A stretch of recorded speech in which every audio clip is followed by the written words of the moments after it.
Cine star కానీ politician కానీ ఎంత పెద్ద వ్యక్తి అయినా ఏ వ్యక్తి పైన అభియోగాలు వచ్చినప్పుడు ఆరోపణలు వచ్చినప్పుడు ప్రజలకు ఇబ్బంది కలిగినప్పుడు చట్ట ప్రకారం అతనిపైన కేసు నమోదైనప్పుడు 100% చర్యలు తీసుకుంటారు.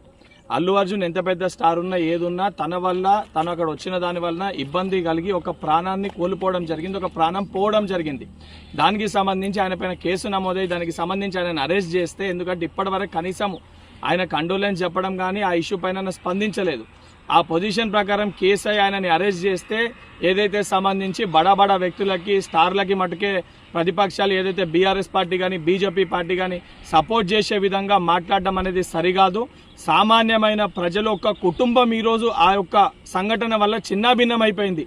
ఆ కుటుంబానికి సంబంధించి స్టార్ ఉన్నా ఎవరున్నా తప్పు ఆయన వల్ల జరిగింది కాబట్టి అభియోగాలు ఆయన ఎదుర్కొంటున్నారు కాబట్టి ఆరోపణలు ఆయన పైన వచ్చినాయి కాబట్టి చట్ట ప్రకారం ఏ చర్యలు తీసుకోవాలో అవి పోలీసు అధికారులు తీసుకోవడం జరుగుతుంది. ఇప్పటికన్నా సిగ్గు తెచ్చుకొని ఏదైతే ప్రతిపక్షాలు బీజేపీ పార్టీ బీఆర్ఎస్ పార్టీ ఇటువంటి విషయాలపైన కాకుండా ప్రజల సమస్యలు ఏమన్నా ఉంటే వాస్తవానికి వాటిపైన అసెంబ్లీలో చర్చించండి తప్ప ఇటువంటి బడా వ్యక్తుల కోసము బడా నాయకుల కోసము స్టార్ల కోసము మీరు అండదండగా నిలబడితే రేపు పొద్దున తెలంగాణ ప్రజలు మిమ్మల్ని చెప్పులతోటి కొట్టే పరిస్థితి ఏర్పడుతుంది.